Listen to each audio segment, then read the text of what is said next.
వాక్యము ద్వారా నన్ను దర్శించాడు అని అంటే నీలో ఏం జరగాలి? పక్కనతో చెప్పండి, మార్పు జరగాలని.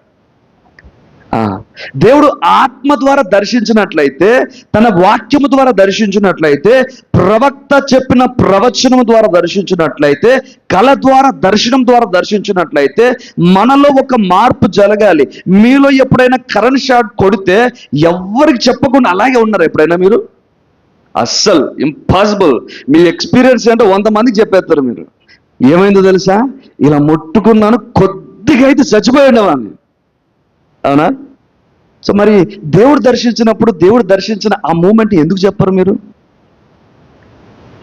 దేవుడు వాక్యం ద్వారా దర్శించినప్పుడు మీరు ఎందుకు మాట్లాడారు? దేవుడు ఆత్మ ద్వారా, ప్రవచనము ద్వారా, అగ్ని అభిషేకము ద్వారా, దర్శనం ద్వారా, కళ ద్వారా మీతో మాట్లాడినప్పుడు మీరు మౌనంగా ఉన్నట్లయితే అది దేవుడి దర్శనం కాదు. దేవుడి దర్శనం కాదు. నేను అష్యూర్గా చెప్తాను, కన్ఫామ్గా చెప్తాను. మీలో దేవుని యొక్క ఆ డివైన్ విజిటింగ్ ఒక్కసారి జరిగిందనంటే మీలో మార్పులు వస్తాయి, చేంజెస్ వస్తాయి.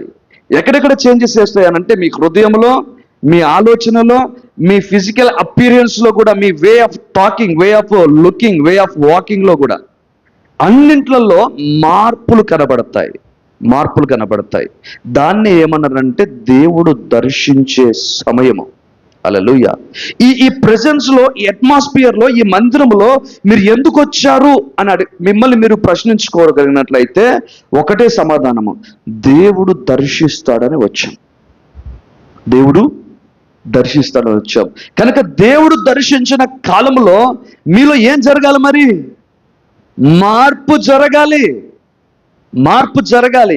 ఎప్పుడైతే ఈ మార్పు జరుగుతుందో, ఈ మందిరం యొక్క ఆవరణం నుండి బయటికి వెళ్తున్నప్పుడు, మీరు అడుగు బయట పెడుతున్నప్పుడు మీలో ఆ చేంజెస్ కనబడాలి.